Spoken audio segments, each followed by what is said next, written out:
आदाब आदाब नाजरीन, मैं हूं समरीन नाज। नया साल है, नई बात है और हमारा ये इस साल का पहला एपिसोड है।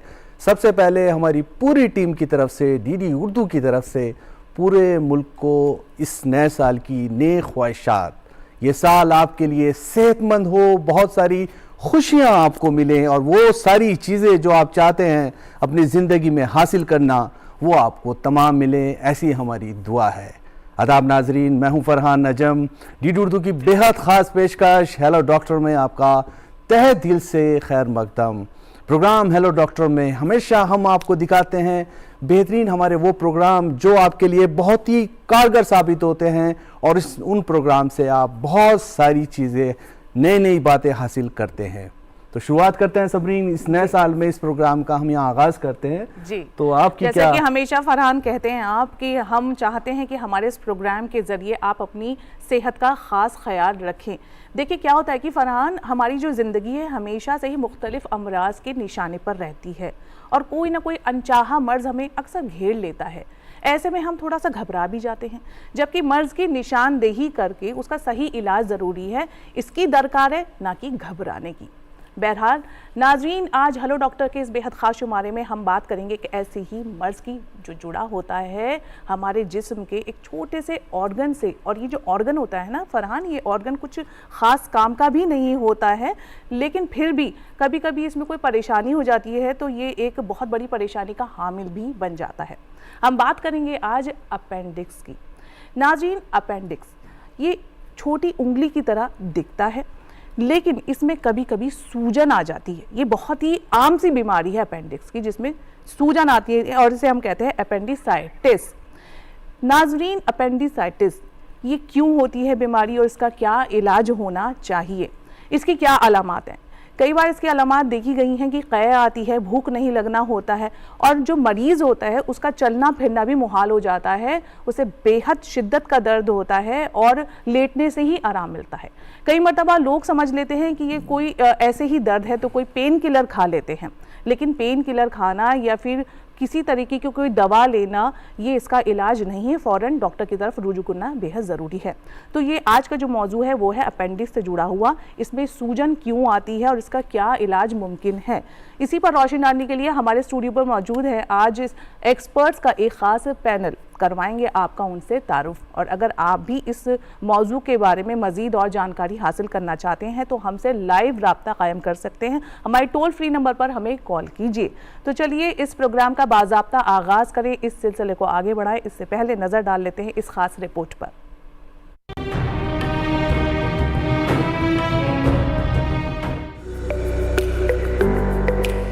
नाजरीन, क्या आप जानते हैं कि आपके पेट में एक छोटा सा अज़्व है जिसका नाम अपेंडिक्स है। ये जिस्म का एक छोटा हिस्सा है, लेकिन जब इसमें इन्फ्लेमेशन होती है तो ये संगीन मसला बन सकता है। अपेंडिक्स एक छोटा सा अज़्व है जो बड़ी आंत के साथ जुड़ा होता है और पेट के निचले दाएं हिस्से में वाक़ होता है। अगरचे इसका बिल्कुल वाज़ेह फंक्शन अभी तक मालूम नहीं हो सका, लेकिन ये कभी कभार जिस्म की मदाफ़ियाती निज़ाम में किरदार अदा करता है। जब अपेंडिक्स में इन्फ्लेमेशन आ जाती है तो इस हालत को अपेंडिसाइटिस यानी अपेंडिक्स की बीमारी कहा जाता है। ये एक आम लेकिन संगीन हालत है जिसे नज़रअंदाज करना खतरनाक हो सकता है। अपेंडिक्स की इन्फ्लेमेशन के मुख्तलिफ असबाब हो सकते हैं, जैसे कभी कभार अपेंडिक्स की नाली किसी चीज से बंद हो जाती है, जैसे कि फजला, कीमियाई मादा या ट्यूमर। जब अपेंडिक्स की नाली बंद हो जाती है तो बैक्टीरिया इसमें बढ़ना शुरू कर देते हैं, जिससे इन्फ्लेमेशन और इन्फेक्शन हो जाता है। कभी कभी अपेंडिक्स में कोई जिस्मानी मसला पैदा होता है जिसकी वजह से ये सूजने लगता है। अपेंडिक्स की बीमारी की कुछ आम अलामात में शामिल है। सबसे अहम अलामत पेट के निचले दाएं हिस्से में शदीद दर्द होना। अपेंडिक्स की इन्फ्लेमेशन की वजह से बुखार आना शुरू हो सकता है। मरीज को मतली या कै की शिकायत हो सकती है। पेट में सख्ती और दर्द बढ़ सकता है जब इसे छुआ जाए। बाज़ औक़ात मरीज को दस्त भी लग सकते हैं। अगर अपेंडिक्स के इन्फ्लेमेशन का इलाज ना किया जाए तो ये फट सकता है, जिससे पेट में इन्फेक्शन फैलने का खतरा होता है। ये हालत जिंदगी के लिए खतरनाक साबित हो सकती है। अपेंडिक्स के इन्फ्लेमेशन का इलाज आमतौर पर अपेंडेक्टमी यानी अपेंडिक्स को निकालने की सर्जरी से किया जाता है। अगर अपेंडिक्स फट चुका हो तो पेचीदा इलाज की जरूरत पड़ सकती है। अगर आपको पेट में दर्द, बुखार या दीगर अलामात महसूस हो तो फौरन डॉक्टर से रुजू करें। अपेंडिक्स की बीमारी का बरवक्त इलाज मुमकिन पेचीदगियों से बचा सकता है।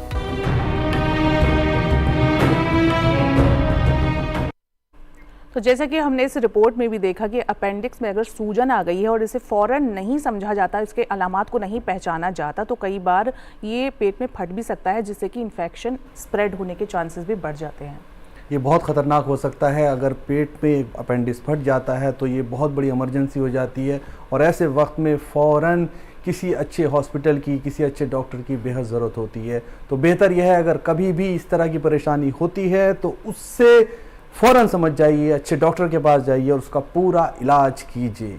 तो आज इस ख़ास मौजू पर गुफ्तगू करने के लिए जो हम माहिरीन एक्सपर्ट्स हमारे स्टूडियो में मौजूद हैं, सबसे पहले आपका उनसे तारुफ करा देते हैं। हमारे साथ मौजूद हैं डॉक्टर दीपक गुलियानी, जो कि प्रोफेसर हैं department of surgery, Maulana Azad medical college Delhi में। हमारे साथ मौजूद हैं डॉक्टर कृष्णा असूरी, जो कि एडिशनल प्रोफेसर हैं department of surgery, AIIMS Delhi में। और हमारे साथ मौजूद हैं डॉक्टर सरिता सारिकी, जो कि सर्जन है department of surgery, all India institute of Ayurveda, ministry of Ayush में। तीनों एक्सपर्ट्स का बेहद शुक्रिया प्रोग्राम में शिरकत करने के लिए। प्रोग्राम की शुरुआत हम करेंगे डॉक्टर दीपक आपसे। जैसे कि हमने देखा रिपोर्ट में कितनी बारीकियों से बताया है उस रिपोर्ट में कि क्या अपेंडिक्स होता है, किस तरह से ये फट सकता है, कैसे कौन कौन से हालात ऐसे हैं जो बहुत ज़्यादा इमरजेंसी का बाइस बन सकते हैं। फिलहाल मैं आपसे जानना चाहता हूं कि अपेंडिक्स क्या है और इसका क्या काम है, पेट में किस तरफ होता है और इससे कैसे समझना चाहिए। पहले तो मुझे इस प्रोग्राम में बुलाने के लिए बहुत बहुत धन्यवाद और सारे हेलो डॉक्टर के व्यूअर्स को मैं नए साल की बधाई देना चाहूँगा। धन्यवाद। अपेंडिक्स जैसा कि अभी बताया भी था, अपेंडिक्स एक ट्यूबुलर ऑर्गन है, ट्यूबुलर स्ट्रक्चर है जो पेट के दाहिनी साइड में निचले हिस्से में होता है, जिसे कहते हैं राइट लोअर एब्डोमेन में होता है। और ये बड़ी आंत का जो पहला पार्ट है सीकम, उससे अटैच्ड होता है। तो ट्यूब लाइक होता है, जैसे कि बड़ा अच्छे से डिस्क्राइब किया था कि छोटी उंगली के बराबर होता है, एक लाइन ट्यूब लाइक स्ट्रक्चर होता है अपेंडिक्स। और ज़्यादातर हम इसको एक वेस्टिजियल ऑर्गन मानते हैं कि जिसका खास कोई फंक्शन नहीं है। बट आजकल जो नई स्टडीज़ और लिटरेचर है उसमें बोला गया है कि इसका इम्यूनिटी में कुछ रोल होता है, बेनिफिट होता है इम्यूनिटी के लिए पेशेंट की। प्लस इसमें बैक्टीरिया होते हैं, हम इंटेस्टाइन में आंतों में दो तरह के बैक्टीरिया बोलते हैं, गुड बैक्टीरिया और बैड बैक्टीरिया, अच्छे और बुरे बैक्टीरिया। और अपेंडिक्स में अच्छे बैक्टीरिया होते हैं, गुड बैक्टीरिया होते हैं, जो फर्दर बड़ी आंत के बैक्टीरिया को रिप्लेनिश करने में हेल्प करते हैं। और कुछ बताना चाहें यहाँ पर, ये आपने जो बात बताई है यहाँ पर कि ये इम्यूनिटी के लिए भी फ़ायदेमंद साबित हो सकता है, तो ये जो इसके जो ख़तरे हैं, ख़तरात हैं, जो कि बहुत इमरजेंसी वाली कंडीशन आ जाती है, वो क्यों आ जाती है, उसके बारे में ज़रा सा बताइए।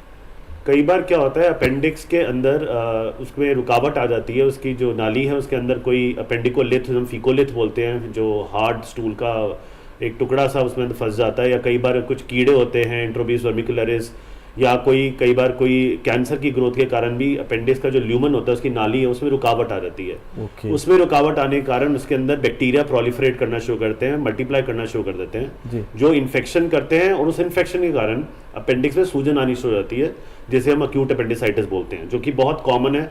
हमारी सर्जरी की इमरजेंसी में एक सबसे कॉमन जो इमरजेंसी आती है जो पेट की, वो ज़्यादातर अक्यूट अपेंडिसाइटिस होती है सबसे कॉमनली। राइट। जी, बहुत अच्छी आपने बात बताई। डॉक्टर कृष्णा, आपकी तरफ आना चाहेंगे। ये तो हमने जान लिया कि अपेंडिक्स का दर्द क्यों होता है, ये भी जानना ज़रूरी है कि एक तो ये बताइए कौन से एज ग्रुप को ये जो दर्द है कि ज़्यादा मुतासिर करता है। इसके अलावा ये भी बताइएगा कि कौन कौन से ऐसे टेस्ट है जिनके ज़रिए इसको डायग्नोस किया जा सकता है, और कौन सा वो टेस्ट है जिससे 100% ये पता चल जा सकता है, 100% कि अपेंडिक्स का ही दर्द है। क्योंकि कई मरतबा हम समझ नहीं पाते ये दर्द किसी और चीज़ का है, मुख्तलिफ दर्द है या अपेंडिक्स का है। आपने 3 बहुत अच्छे सवाल पूछे हैं। जो पहले सवाल का तो ये जवाब होगा कि किस एज ग्रुप में होता है। ये नॉर्मली यंग लोगों में देखा जाता है, यंग मेल्स में कहते हैं कि यंग लड़कों में ज़्यादा कॉमन होता है, लेकिन कोई भी ऐसा एज ग्रुप नहीं है जो इससे बचा हो। बच्चों में भी हो सकता है, बूढ़ों में भी हो सकता है और वुमेन में भी हो सकता है, but most commonly young mails में होता है। दूसरा आता है डायग्नोसिस। डायग्नोसिस कहते हैं हम अपने स्टूडेंट सबको यही पढ़ाते हैं कि अपेंडिसाइटिस का डायग्नोसिस हमेशा क्लिनिकल होता है, कि मैंने पेशेंट की बीमारी के बारे में उससे जानकर और उसको एग्जामिन करके ही हम डायग्नोसिस बनाते हैं। ऑलमोस्ट 90% ऑफ द टाइम आपकी डायग्नोसिस राइट होगी क्लिनिकल एग्जामिनेशन पर, बट कभी कभी जब डाउट होता है तब आपको किसी और टेस्ट का इस्तेमाल करना पड़ता है, जिसमें मोस्ट कॉमनली हम अल्ट्रासाउंड यूज करते हैं। एक अच्छा अल्ट्रासोनोलॉजिस्ट भी आपको बता सकता है कि इस पेशेंट में अपेंडिसाइटिस है, वो अपेंडिक्स दे सकते हैं, उसका लेंथ, उसका ब्रेथ, उसके अराउंड कुछ इन्फेक्शन है कि नहीं, कोई पानी वानी जमा है कि नहीं, कोई पस तो नहीं बन गया, ये सब आपको इन्फॉर्मेशन दे सकते हैं। इसके अलावा जो कहते हैं कि जो इन्वेस्टिगेशन जो सब चीज हमको बता देगा वो एक सीटी स्कैन होता है, बट सीटी स्कैन ऑब्वियसली आपको रेडिएशन का एक्सपोजर देता है, कॉस्ट इन्वॉल्व होता है, तो क्लिनिकल एग्जामिनेशन और अल्ट्रासाउंड काफी होते हैं एक अपेंडिसाइटिस के डायग्नोसिस करने के लिए। जी बहुत सही से आपने चीज़ें क्लियर की हैं। आपने एक बात बोली है यहाँ पर कि ये जो इसको आप क्लिनिकल इसको आप एग्जामिन करते हैं और पता लगा लेते हैं कि ये परेशानी है, लेकिन बहुत सी बार ऐसा होता है कि डॉक्टर्स बता देते हैं कि अपेंडिक्स ये है यहाँ पर और ये परेशानी है, इसकी सर्जरी की ज़रूरत है, लेकिन फिर भी वो अपेंडिक्स नहीं होता, तो वो क्या उसमें क्या करना चाहिए? क्या दूसरे डॉक्टर से एडवाइस लें या कुछ और उसका सिम्टम्स ऐसे जो कि दर्द के अलावा हैं, जो कि हम आप बता सकते हैं हमारे प्रोग्राम देखने वालों को? क्या कहना चाहेंगे डॉक्टर? ये एक्चुअली आपने बहुत अच्छा सवाल पूछा है कि अपेंडिक्स, देखिए हमारे राइट, जैसे डॉक्टर दीपक ने बताया कि right lower part of the abdomen में होता है, वहां बहुत सारे स्ट्रक्चर्स होते हैं, वहां पर बड़ी आंत भी होते हैं, अपेंडिक्स भी होता है, फीमेल्स में ओवरी भी होती है, यूरेटर, किडनी, पेशाब की नली, किडनी की नली जो कहते हैं यूरेटर, वो भी होता है। तो इन सब की परेशानी भी एक्चुअली अपेंडिक्स को मिमिक कर सकती है, ऐसा लग सकता है कि अपेंडिसाइटिस ही हो। हाँ। तो क्लासिकल जो उसके पेशेंट जब आपके पास अपेंडिसाइटिस के साथ आता है, यूजुअली उसका पेन वो कहेगा कि नाभि के पास से शुरू हुआ, धीरे धीरे करके वो दाहिनी तरफ चला गया। पेशेंट को मोस्ट इंपॉर्टेंटली वो कहेगा भूख बिल्कुल लगना बंद हो जाती है। जी। अगर किसी पेशेंट को भूख लग रही है और पेट में दर्द है तो अपेंडिक्स यूजुअली नहीं होता। जी। भूख सबसे पहले बंद होती है, साथ में उल्टी आना, और अगर थोड़ा और कॉम्प्लिकेशन हो जाए तो उसको पेशेंट को फीवर भी स्टार्ट हो जाएगा। जब एक सर्जन पेशेंट को एग्जामिन करता है तो टिपिकली वहां पर जो दाहिनी तरफ है बहुत सिवियर टेंडरनेस होती है, वो एक पर्टिकुलर पॉइंट पर टेंडरनेस होती है, जिसको हमको कहते हैं, हम डॉक्टर शब्द में कहते हैं मैकबर्नी पॉइंट टेंडरनेस, वो टिपिकली दिखती है। ये सब चीजें जब होती है तो यूजुअली 90% ऑफ टाइम आप राइट होंगे कि अपेंडिसाइटिस है, साथ में आपने ब्लड टेस्ट मिला दिए। बट कभी कभी स्पेशली जो माने छोटे बच्चे होते हैं या फीमेल्स होती हैं या जिनमें, क्योंकि ओवरीज भी होती है, तो ओवरीज की चीजें भी आपको बिल्कुल अपेंडिसाइटिस की तरह हो सकती हैं। तो इन सब चीजों में एक अच्छा अल्ट्रासाउंड करना, जिससे कि पता चल जाए कि बाकी कोई अल्ट्रासाउंड एक ऐसा ऑप्शन है कि वहां पे समझा जा सकता है कि किस तरह से यहाँ पर कंडीशन है और अपेंडिसाइटिस की तरफ कितना ये चीजें जा रही हैं। यहाँ पर आपने लेडीज की बात की, डॉक्टर सरिता आपकी तरफ आऊंगा। मैं जानना चाहता हूँ कि जब कोई लेडीज पेशेंट आपके पास आते हैं, ख्वातीन आती हैं अपने मर्ज को लेकर, तो आप उसका एग्जामिन किस तरह से करती हैं? आप कितने हद तक आप देखती हैं कि ये अपेंडिसाइटिस है या फिर ये और जो जनाना परेशानी है कुछ है वो है? क्या कहना चाहेंगी और ख्वातीन को किस तरह से बताना चाहेंगी इस बारे में, आप जो लेडीज़ हैं हमारी? जी, जो लेडीज़ पेशेंट्स आएंगे, ऑलरेडी सर ने बहुत अच्छा से एक्सप्लेन कर चुके हैं कि लक्षण क्या होता है अपेंडिसाइटिस का। तो कभी कभी हम एग्जामिन के तरफ से जब जाते हैं तो specific ladies related, gynaecology related question हम पूछते हैं, और वो क्वेश्चन से भी बहुत सारा क्लैरिटी मिल जाता है। और जब हम लोग को क्लैरिटी, फिर भी हम लोग को अच्छा से क्लैरिटी पता नहीं होने से, as usual sir said, CT scan, कभी कभी सीटी स्कैन से भी डिफ़िकल्ट होता है डिफरेंशियल डायग्नोसिस को पता लगाने के लिए, मतलब अपेंडिक्स ही है, अपेंडिसाइटिस ही हुआ है बोल के, लेकिन पेशेंट डिटेरियोरेट, मतलब पेशेंट का कंडीशन और ख़राब होते जा रहा है। तब सबसे खास इन्वेस्टिगेशंस या हम बोल सकते हैं कि लैप्रोस्कोपिक थ्रू, दूरबीन से हम पता लगा, कंफर्म कर सकते हैं कि ये अपेंडिसाइटिस ही है या कोई और दूसरा कोई बीमार है। इसमें हम क्या करते हैं कि पेशेंट को ऑपरेशन थिएटर में ले जाते हैं और बीओसी करते हैं, और एब्डोमेन में दूरबीन डाल के हम एक्सप्लोर करते हैं, एब्डोमेन का पूरा एक एक भाग देखते हैं, तो उसे क्लैरिटी मिल जाता है। Specially in the female patients through laparoscopic बहुत सारा क्लैरिटी मिलता है, और हम लोग डिफ्रेंशिएट कर सकते हैं कि हाँ ये तो हम अपेंडिसाइटिस बिना काम पे हम निकालने से बच सकते हैं। ज़रा सा ये भी बताइए कि लेडीज़ में आप ये किस हद तक ये परेशानी देखती हैं? आप कोई स्टडी हो, क्या ज़्यादातर क्या मर्दों में ज़्यादा देखी जाती है, बच्चों में देखी जाती है, और ख़वातीन जो शादीशुदा हैं उनमें देखी जाती है? क्या कहना चाहेंगे इसके बारे में? अपेंडिसाइटिस मोस्टली यंग मेल लड़के लोग में दिखाई देता है। अच्छा। और mostly teenager like 10 to 20 years। Okay। But ये किसी को भी अपेंडिसाइटिस हो सकता है। जी। मतलब कॉमनली इन लोग में दिखाई देता है, फीमेल में भी दिखाई देता है और प्रेगनेंसी Okay। में भी अपेंडिसाइटिस दिखाई देता है। मतलब ये समझने की बात है कि बच्चों में भी ये ज़्यादा हो जी, सकता जी, है, जी, और बच्चों इसको की- अगर बच्चों में ये चीज़ नज़र आ रही है तो फ़ौरन डॉक्टर के पास जाना चाहिए, क्योंकि उनकी शुरुआती दौर होता है ज़िंदगी का, उसे इग्नोर नहीं करना चाहिए और फ़ौरन उनका इलाज कराने की बेहद ज़रूरत लेकिन है। ये एक सवाल यहाँ भी उठता है कि बच्चे अक्सर अपनी तकलीफ को बयान नहीं कर पाते हैं, और जी। इसकी वजह से जो मसाइल हैं वो मजीद और बढ़ जाते हैं। तो डॉक्टर दीपक आपसे यही पूछना चाहेंगे कि अगर बच्चे में ये मर्ज है तो जो वालिदैन हैं वो इसे कैसे डायग्नोस करें, कैसे पहचानें कि ये अपेंडिक्स का दर्द हो सकता है, कहीं ताख़ीर ना हो जाए? क्योंकि हमने ये भी सुना है कि 24 से 48 घंटे के अंदर इसको इलाज कराना, ये डॉक्टर के पास ले जाना बेहद ज़रूरी होता है, नहीं तो फटने के भी चांसेस रहते हैं अपेंडिक्स। बिल्कुल, आपने बिल्कुल ठीक कहा। बच्चों में ये प्रॉब्लम होती है कि वो अपना पूरा हिस्ट्री जो है, अपना मर्ज पूरा बयान ठीक से नहीं कर सकते। इनफैक्ट तभी फटने का रिस्क बच्चों में ज़्यादा होता है, क्योंकि कई बार डायग्नोसिस में डिले हो जाता है जी। क्योंकि वो ठीक से अपनी हिस्ट्री नहीं दे पा रहे हैं, हमें डिटेल्ड हिस्ट्री ठीक से नहीं मिल रही, तो डायग्नोसिस में डिले हो सकता है और इसके कारण फटने का चांस बच्चों में और बड़ों में, एक्सट्रीम्स ऑफ एज हम कहते हैं, छोटे बच्चों में बड़ों में फटने का चांस ज़्यादा होता है। और अगर फटता है, वो बहुत इंपॉर्टेंट और डेंजरस कॉम्प्लिकेशन है अपेंडिसाइटिस की। फटता है तो मवाद पूरे पेट में फैल सकता है, सेप्सिस में पेशेंट जा सकता है, जो जीवन जान के लिए रिस्क बन सकता है। तो जैसे कि अगर बच्चों में होता है और कॉमन होता है, टीनेज से लेके अर्ली 20s तक अपेंडिसाइटिस कॉमन होता है। एंड जैसे डॉक्टर कृष्णा ने बताए थे सिम्टम्स, कि सिम्टम्स जो मेनली होते हैं कि नाभि के आसपास दर्द शुरू होता है और फिर धीरे धीरे राइट लोअर एब्डोमेन, जैसे दाहिनी साइड पे, राइट साइड पे शिफ्ट होता है पेन।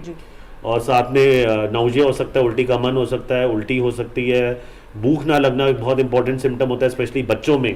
तो जैसे कि हम कह रहे हैं कि टीनेज यंग लड़कों में चांस ज़्यादा है अपेंडिसाइटिस का, तो अगर उनको इस तरीके का पेन हो रहा है और साथ में ऐसे सिम्टम है, भूख ना लगना, उल्टी होना या बुखार होना, तो हमें सस्पिशन ज़्यादा रखना चाहिए, डॉक्टर के पास तुरंत लेके जाना चाहिए, एंड एक सर्जन के पास लेके जाएंगे तो सस्पिशन हमारा हाई होना चाहिए कि इसमें अपेंडिसाइटिस हो सकता है, ताकि हम जल्दी से जल्दी उसका इलाज कर सकें, जल्दी से उसको ऑपरेशन कर सके और उसको फटने से बचा सकें। तो डॉक्टर, क्या इसमें सिर्फ दवा से भी इस मर्ज को सही किया जा सकता है या सर्जरी की ही ज़रूरत दरकार है? अपेंडिसाइटिस, जैसे कि शुरू में आपने पूछा था कि किस तरीके से होता है, तो सबसे कॉमन जो कारण होता है कि अपेंडिक्स के अंदर रुकावट आ जाती है। अगर तो रुकावट के कारण अपेंडिसाइटिस हो रहा है, जैसे कि जिसमें सबसे कॉमन कॉज रुकावट का होता है अपेंडिकोलिथ, फीकोलिथ, जो एक स्टूल का हार्ड टुकड़ा उसमें फंस जाता है, अगर उसके कारण है तो हर वक्त ऑपरेशन करना ही चाहिए। अच्छा। या और किसी कारण से रुकावट है जिसका अपेंडिसाइटिस हो रहा है, तो उस हर वक्त ऑपरेशन करना ही चाहिए। कोई हमें कॉम्प्लिकेशन का सस्पेशन है तो हर वक्त ऑपरेशन करना ही चाहिए। हाँ, कुछ पेशेंट्स में जिसमें कोई रुकावट का एविडेंस नहीं है, कोई रुकावट का एविडेंस नहीं है, और कई बार क्या होता है, पेशेंट 3-4 दिन बाद आता है तो बॉडी की अपनी मैकेनिज्म होती है, एक ओमेंटम नाम का फैट का फोल्ड होता है हमारी बॉडी में, जो अपेंडिक्स के आसपास आके उसकी इन्फेक्शन को फैलने से रोक देता है। तो उन केसेस में अगर वो ओमेंटम आसपास आ गया है और एक गांठ बन जाती है उसमें, उसे हम अपेंडिकल लंप बोलते हैं, वो गांठ बन गई है, उन केसेस में हम अभी ऑपरेशन को रोक सकते हैं कुछ टाइम के लिए, और बाद में अगर जरूरत हो तो हम ऑपरेशन कर सकते हैं। बट हाँ, किसी में भी अगर अपेंडिक्स में रुकावट है, अपेंडिकोलिथ है, फीकोलिथ है, हमें वो मिलता है, तो ऑपरेशन ही उसका ट्रीटमेंट है, और as early as possible emergency operation होना चाहिए। राइट, आपने बहुत सी बातें बताई यहाँ पर सर्जरी को लेके, कि सर्जरी इसका एक ऑप्शन है। यहाँ पर देखा गया है कि जैसे अभी जिक्र भी हुआ है कि बच्चे अपने मर्ज को बहुत ज़्यादा इग्नोर करते हैं, और उनको हल्का हल्का अगर दर्द हो भी रहा है तो वो बर्दाश्त करते रहते हैं, वो खेल में लगे रहते हैं, और उसके बाद जो शक्ल अख्तियार करता है मर्ज, वो सबको मालूम है, वो बहुत ही ख़तरनाक साबित हो सकता है। यहाँ पर मैं डॉक्टर कृष्णा आपकी तरफ आऊँगा, आपसे मैं सवाल करूँगा कि अगर किसी को ये परेशानी हो रही है, बच्चा है, बड़ा है, कोई भी है, वो दर्द को बर्दाश्त कर रहा है, या दर्द ज़्यादा नहीं है, उसने उसको इग्नोर कर दिया है, और ये मुसलसल होता जा रहा है कुछ समय तक, कुछ वक्त तक ये होता रहा है, तो ये मर्ज क्या शक्ल इख्तियार कर सकता है? क्या इसमें जान का भी खतरा हो सकता है? जैसे डॉक्टर दीपक ने आपको ऑलरेडी बताया है, बच्चों में स्पेशली जो यंग बच्चे 10 साल के नीचे हैं या 60 साल के ऊपर जो जिनमें अपेंडिसाइटिस होता है, इनमें अगर जल्दी से इसका इलाज नहीं करा गया, स्पेशली जब कोई ऑब्स्ट्रक्शन हो, जैसे अपेंडिकुलित के बारे जी। में, तो उस पे अपेंडिक्स का ये जो इन्फेक्शन है धीरे धीरे ऐसा हो जाता है कि अपेंडिक्स की वॉल बहुत पतली हो जाती है, जी। उसकी ब्लड सप्लाई कट जाती है और ये अपेंडिक्स फट जाता है। ओके। एक बार अपेंडिक्स फट गया तो बेसिकली आपकी बड़ी आंत से का पार्टी तो है वो, जी। तो सारा जो अंदर का जो बड़ी आंत में जो स्टूल जा रहा है वो सारा आपके पेट में फैलने लगता जी। है, तो वो मवाद का रूप ले लेता है और धीरे धीरे करके उसको हम पेरिटोनाइटिस कहते हैं कि पूरे पेट में वो इन्फेक्शन फैल जाता है,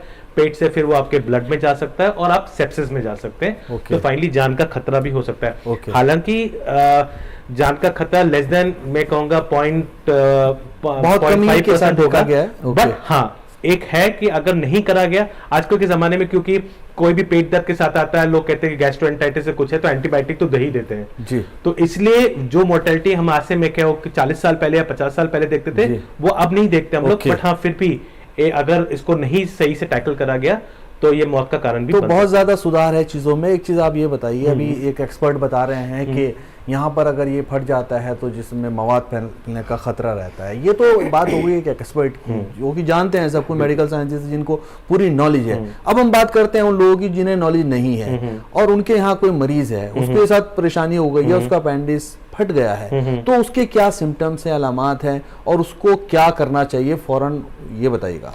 देखिए पहली बात तो ये जरूरी है कि अगर घर में अगर किसी को भी पेट दर्द हो रहा है और उसके साथ उल्टियां हो रही हैं, बुखार हो रहा है, दर्द ज्यादा है, तो पेशेंट को डॉक्टर के पास ले जाना जरूरी है। राइट। घर में कुछ यूरिन में भी कुछ प्रॉब्लम होती है क्या? नहीं, यूरिन में हाँ कभी कभी हो सकता है कि आपको बार बार यूरिन करने का यूरिन कम भी हो सकता है। ओके। ये भी हो सकता है आपको दस्त जैसा भी लग सकता है, क्योंकि अपेंडिक्स है ना, क्योंकि वो आपके वो जो पॉटी का रास्ता है उसके पास पड़ा होता है तो वो ओके। इरिटेट करता है, तो बार बार ओके। दस्त भी हो सकते हैं। तो ओके। इसीलिए मैं कहता हूँ अगर पेट में दर्द है, उल्टियां हैं, तो बेटर है कि एक जाके एटलीस्ट किसी पास के डॉक्टर को दिखाएं, जी। घर पे उसका इलाज ना करें। ओके। क्योंकि ये चीज है, एक बार अगर अपेंडिक्स फट गया तो पेशेंट तेज बुखार होगा, पेशेंट आपको बहुत ही बीमार लगेगा, जी।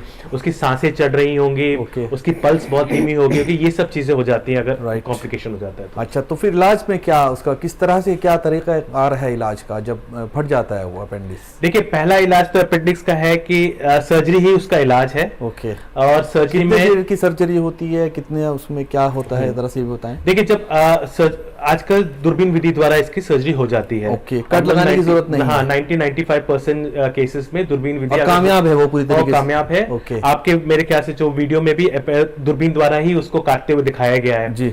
तो दूरबीन विधि सबसे ज्यादा कॉमनली यूज्ड है। अगर जी। वो अवेलेबल है आपके पास, क्योंकि बहुत जगह ऐसा होता है जहां दूरबीन विधि अवेलेबल नहीं होती है। ओके। अगर दूरबीन है तो ऑब्वियसली स्कारलेस सर्जरी हो जाती है, कोई कट नहीं पड़ता है। जी। दूसरा इलाज है ऑब्वियसली कट लगा के। लेकिन ओके। एक बार जब पेशेंट को सेप्सिस में चला जाता है, फट जाती है यहाँ, जी। तो ये हो जाता है, तब तो बड़ा चीरा लगा के ही ऑपरेशन करना ओके, बेटर होता दूरबीन है। तब क्योंकि कामयाब नहीं कर पाएगी दूरबीन ऑपरेशन उतना को। नहीं होता, कहते हैं कि ओके। बेटर है कि ओपन करके ऑपरेशन करा जाए, अच्छा। जिससे कि आप पेट को अच्छी तरह सफाई कर सके। ओके, जी ओके, जी। ओके। डॉक्टर दीपक, आपसे भी इसी सवाल पर रोशनी हम डलवाना चाहेंगे कि जो अपेंडिक्स की जो सर्जरी की टेक्निक्स हैं वो कौन कौन सी हैं, और इसको ज़रा सा खुल के बताइए, और कौन सी ज़्यादा कारगर साबित होगी अगर आज के वक्त में देखें, और कौन से एज ग्रुप का भी कुछ इसमें अगर कोई हिसाब है तो। अपेंडिसेक्टमी, जो अपेंडिक्स की सर्जरीज को बोलते हैं, अपेंडिसेक्टमी से अपेंडिक्स को निकालते हैं, appendix removal of the appendix जैसे बोलते हैं अपेंडिसेक्टमी। ये मेनली दो तरीके से हो सकती है, या तो वही दूरबीन से हो सकती है, उसे लैप्रोस्कोपी अपेंडिसेक्टमी बोलते हैं, या फिर ये चीरा देके हो सकती है, हम ओपन अपेंडिसेक्टमी बोलते हैं। तो पहले तो ज़्यादातर ओपन अपेंडिसेक्टमी होती थी, बट आजकल दूरबीन हर जगह काफ़ी जगह अवेलेबल है, और लोगों ने, सब सर्जन्स ने उसको सीख भी लिया है दूरबीन से करना। तो आजकल दूरबीन से अपेंडिसेक्टमी काफ़ी कॉमनली करते हैं, और रिजल्ट्स दोनों के इक्वली गुड हैं, दोनों के बराबर हैं। इनफैक्ट दूरबीन वाले में बेटर है कि आपका चीरा नहीं आता, कॉस्ट बेसिस बेटर होता है, पेन पेशेंट को कम होता है, पेशेंट जल्दी डिस्चार्ज हो सकते हैं, पेशेंट जल्दी अपने काम पे वापस लौट सकते हैं। हाँ, जहाँ पे जैसे कि डॉक्टर कृष्णा भी बोले, जहाँ पे दूरबीन अवेलेबल नहीं है, कई बार इमरजेंसी में होता है कि दूरबीन अवेलेबल नहीं है, तो वहाँ पे ऑपरेशन तो करना ही है, फिर चीरा दे के ऑपरेशन करते हैं। पर चीरा भी उसका इतना कोई बहुत बड़ा चीरा नहीं होता, राइट साइड अब्डोमेन में नीचे की साइड एक छोटा चीरा दे के ऑपरेशन हो जाता है, ओपन अपेंडिसेक्टमी जिसे कहते हैं। तो सर्जरी से पहले की क्या तैयारियां रहती हैं एक डॉक्टर के लिए पेशेंट के टाइम? सर्जरी से पहले अपेंडिसाइटिस है, क्योंकि उसमें इन्फेक्शन है, तो मेन एक तो पेशेंट को जो बेहोशी के लिए जो जांचें चाहिए होती हैं वो क्योंकि बेहोश करके होगा या फिर पूरा जनरल एनेस्थीसिया नहीं होता तो रीजनल एनेस्थीसिया बोलते हैं, स्पाइनल एनेस्थीसिया में पीठ में सुई लगा के नीचे का हिस्सा सारा नाभि के नीचे का हिस्सा सारा सुन कर देते हैं। तो उसमें भी ज़्यादा कॉमनली जो चीरे वाला होता है तो उसी में करते हैं, जो दूरबीन वाला होता है वो पूरा बेहोश करके करते हैं। तो उसके लिए जो जांचें चाहिए होती हैं, खून की जांचें, कोई छाती का एक्सरे, ईसीजी या वो अगर चाहिए होती हैं according to the age of the patient, या कोई पेशेंट को कोई साथ में कोई और बीमारी है, शुगर, ब्लड प्रेशर, हार्ट की, उस हिसाब से वो जांचें। प्लस क्योंकि अपेंडिसाइटिस में हम ऑपरेशन कर रहे हैं उसमें इन्फेक्शन है तो एक एंटीबायोटिक जरूर सर्जरी से पहले पेशेंट को देना होता है। सर्जरी से शुरू करने से 1 घंटे पहले तक आपको एक एंटीबायोटिक दे देना चाहिए पेशेंट को, क्योंकि इन्फेक्शन है, ऑलरेडी इन्फेक्शन प्रेजेंट है जब हम ऑपरेशन करने जा रहे हैं। राइट, यहाँ पर बहुत अच्छे से आपने बताया। सर्जरी की बात हो रही है, डॉक्टर सरिता आपकी तरफ मैं आऊँगा। मैं जानना चाहता हूँ, जैसे कि सर्जरी की बात हो गई है, ऑपरेशन हो गया, चाहे वो दूरबीन से हुआ है चाहे वो कट लगा कर हुआ है, तो अब किस तरह की देखभाल की ज़रूरत है पेशेंट की? कब तक वो अपने काम पे लौट सकता है, कब तक वो स्पोर्ट्स एक्टिविटीज़ में इन्वॉल्व हो सकता है, या अपने रोज़मर्रा के काम आराम से कर सकता है? क्या कहना चाहेंगे? अभी ओपन सर्जरी हो या लैप्रोस्कोपिक सर्जरी हो जी, हम लोग को पेशेंट को पोस्ट ऑप में एटलीस्ट 24 आवर्स हम लोग अच्छा से मॉनिटर करना पड़ता है। और लैप्रोस्कोपिक में जल्दी से पेशेंट का छुट्टी हो जाता है और सो डिस्चार्ज हॉस्पिटल से उसको जल्दी हो जाता है। तो उसका पोस्ट ऑपरेटिव में उसका पेन किलर का भी कम यूज़ होता है। अच्छा। जितना, क्योंकि उन लोग जो लैप्रोस्कोपिक से किया गया ऑपरेशन है उसमें पेन कम महसूस होता है। जी जी जी। और जो उसको स्कार भी बहुत छोटा छोटा स्कार ही रहता है जी। तो जब अराउंड 7 डेज तक, जब हम लोग अराउंड 7 to 10 डेज तक जब हम लोग वो सिलाई जो टाका बोलता है वो नहीं निकालता है, तब तक तो हम उन लोग को थोड़ा लाइट वर्क, लाइट डाइट का ही एडवाइस देते हैं। ओके। और उसके बाद में they are like normal food, normal activities. Right. Doctor Krishna, आप भी थोड़ा सा इस पर रोशनी डालिए और बताइए कि जैसे कि डॉक्टर सरिता ने बताया कि वो धीरे धीरे अपने काम पर आ सकता है या धीरे धीरे चीज़ें कर सकता है, डाइट का उन्होंने जिक्र किया है, तो मैं आपसे भी जानना चाहता हूँ कि आप एम्स में जैसे इलाज करते हैं पेशेंट्स का सर्जरी का और खासतौर से अपेंडिक्स की बात हो रही है, तो आप किस तरह से उसका डाइट का जो डेली रूटीन है उसमें उसको लेकर जाते हैं? देखिए, अगर अनकॉम्प्लिकेटेड अपेंडिसाइटिस है, माने जिसमें कोई फटाफटा कुछ नहीं है जी, तो उसमें अगर दूरबीन विधि द्वारा हमने ऑपरेशन करा तो हम उसी शाम को पेशेंट को घर भेज देते हैं। ओके। और सेम डे हम घर भेज देते हैं दूरबीन से। वही एडवांटेज है आपका लैप्रोस्कोपी करने का। अगर चीरा लगा के कराया मे बी 24 से 48 घंटे रख के उसके बाद घर भेजते हैं। जहां तक कि खाने का आता है तो यूजुअली कहते हैं कि पहले 24 घंटे हम थोड़ा सॉफ्ट डाइट लेने को कहते हैं, उसके बाद हम कहते हैं कि अपने नॉर्मल डाइट पे आ सकते हैं। जो भी हमारा सिंपल होता है कि जो भी वो कंफर्टेबल है लेने के लिए वो ले सकते हैं और अपना जो रूटीन काम है वो कर सकते हैं। और जैसे कि डॉक्टर सरिता ने बताया, क्योंकि सूचर्स लगे होते हैं, टाके लगे होते हैं, तो यूजुअली 5-6 दिन तक वो बेटर है कि थोड़ा लाइट वर्क ही करें। उसके बाद एक बार टाके करके then they can go back to your work. Normally तो 24-48 आवर्स में patient almost as good as new हो जाता है। ओके। और फॉलोअप की बात करें तो किस तरह से आप फॉलोअप कराते हैं? पेशेंट को दोबारा बुलाते हैं, चेकअप की जरूरत होती है, टांकों को देखना होता है, टांके सही से भरे नहीं भरे, क्या उसमें रूटीन? यूजुअली हमारा रूटीन फॉलोअप होता है कि हम 1 हफ्ते बाद मरीज को बुलाते हैं टाके वाके देखने के लिए, क्योंकि कोई भी टाके में कुछ इन्फेक्शन कुछ होता है तो यूजुअली उस टाइम तक हमको दिख जाता है और 1 हफ्ते बाद यूजुअली हम ये टाके निकाल देते हैं। राइट। अब एक बार अपेंडिसाइटिस का यही खासियत, एक बार आपने अपेंडिक्स निकाल दिया तो दोबारा आपको अपेंडिसाइटिस तो नहीं होने वाला, तो इसलिए कुछ ऐसे लॉन्ग टर्म फॉलोअप की जरूरत नहीं पड़ती है। ओके। बट हाँ, कहीं कहीं जैसे कि बहुत ही बूढ़े लोग हैं 60-65 ईयर्स, कभी कभी अपेंडिसाइटिस एक अंडरलाइंग ट्यूमर का भी एक वो हो सकता है। अच्छा। तो उनको हो सकता है थोड़ा और क्लोजर मॉनिटरिंग या कोलोनोस्कोपी इन सब की जरूरत पड़ती है, वो बहुत कम नंबर होता है। ये यहाँ पर बहुत ही अच्छे से हमारे सभी एक्सपर्ट्स ने बताया है कि अपेंडिसाइटिस अगर होता है तो उसका मुमकिन इलाज है, पूरा इलाज है और ज़िंदगी भर आप बिल्कुल सेहतमंद रहेंगे। पहली बात तो ये ना हो, अगर हो भी जाता है तो इसका बहुत ही अच्छा इलाज है और इलाज के बाद एक आप नॉर्मल ज़िंदगी गुजार सकते हैं। आज हमारे तीनों एक्सपर्ट्स ने आपको बहुत अच्छे से सारी चीज़ें बताई हैं और तीनों एक्सपर्ट्स का बेहद शुक्रिया मैं अदा करता हूँ। और अब लास्ट में हमारा प्रोग्राम पहुँच चुका है, मैं आपसे रिक्वेस्ट करूंगा कि आप अपना मैसेज, पैगाम कुछ दें प्रोग्राम देखने वालों को अपेंडिक्स के बारे में जो बात हो रही है। लास्ट में मैसेज मैं यही दूंगा कि अपेंडिसाइटिस, जैसे हमने बार बार बोला कि टीन्स टू अर्ली 20s में लड़कों में ज़्यादा कॉमन होता है, तो इनमें अगर पेट दर्द इस एज ग्रुप में पेट दर्द होता है साथ में, और पेट दर्द क्लासिकल उसका होता है कि नाभि से शुरू होकर आसपास शुरू होता है और राइट साइड लोअर एब्डोमेन में दाहिने साइड में नीचे शिफ्ट होता है। साथ में अगर उल्टी है, उल्टी का मन है या भूख ना लगना बहुत इंपॉर्टेंट सिम्टम है, ऐसा कुछ भी है तो उसको लाइटली ना लें, उसमें अपेंडिसाइटिस हो सकता है और उसमें तुरंत किसी डॉक्टर के पास जाएं, चाहे वो सर्जन ना हो, इमीडिएटली पास के किसी डॉक्टर के पास जाएं जो डायग्नोस कर सकते हैं अपेंडिसाइटिस। अपेंडिसाइटिस जैसे कि पहले भी बताया यूजुअली क्लिनिकल डायग्नोसिस होता है, क्लिनिकली हम डायग्नोस कर सकते हैं और ज़रूरत होगा तो अल्ट्रासाउंड या फिर रिक्वायर्ड सीटी करा सकते हैं। बट मेनली अपेंडिसाइटिस हो तो ये सिम्टम्स हैं, इनको ध्यान में रखें, लाइटली ना रहे और इमीडिएटली डॉक्टर के पास जाए ताकि उसका as early as possible treatment हो सके। राइट डॉक्टर कृष्णा, आप क्या पैगाम देना चाहेंगे, खासतौर से उन लोगों के लिए भी पैगाम दिए जो इस चीज़ को इग्नोर करते रहते हैं, पेन हो रहा है, सिम्टम्स आ रहे हैं, फिर भी वो नज़रअंदाज कर रहे हैं। मैं यही मैसेज देना चाहता हूँ कि अपेंडिक्स को कहते हैं तो वेस्टिजियल है, बट अगर उसमें प्रॉब्लम होगी तो वो आपके जान के लाले भी कर सकता है। तो कोई भी पेट दर्द कुछ भी हो, हाँ घरेलू नुस्खे तो लोग इस्तेमाल करते हैं, बट जो पेन सबसाइड नहीं कर रहा है, उल्टी हो रही है, सब हो रहा है, तो बेटर है कि एक फिजिशियन को जरूर दिखाए। इसका इलाज सर्जरी है और दूरबीन विधि द्वारा सर्जरी जहां अवेलेबल है वहां हो सकती है और इसके आउटकम बहुत अच्छे होते हैं। अगर सर्जरी सही टाइम पे कर दी गए तो 2-3 दिन में आप एज गुड एज न्यू हो सकते हैं। तो मेरा मैसेज यही है कि इसको जल्दी से इसको इग्नोर ना करे, पेट के दर्द को कभी किसी डॉक्टर को जरूर दिखाएं। अब मैं यहाँ गुजारिश करूँगा डॉक्टर सरिता से, आप किस तरह से पैगाम देना चाहेंगी, ख्वातीन के बारे में भी बताइएगा, जो हमारी ख्वातीन हैं वो भी कैसे अपना ख्याल रखें, फीमेल्स की बात कर रहे हैं हम यहाँ पर। मैं ये मैसेज देना चाहती हूँ कि एक्चुअली ये जो अपेंडिसाइटिस है उसमें आप डाइट में ध्यान दीजिए, अपना लाइफस्टाइल पे ध्यान दीजिए।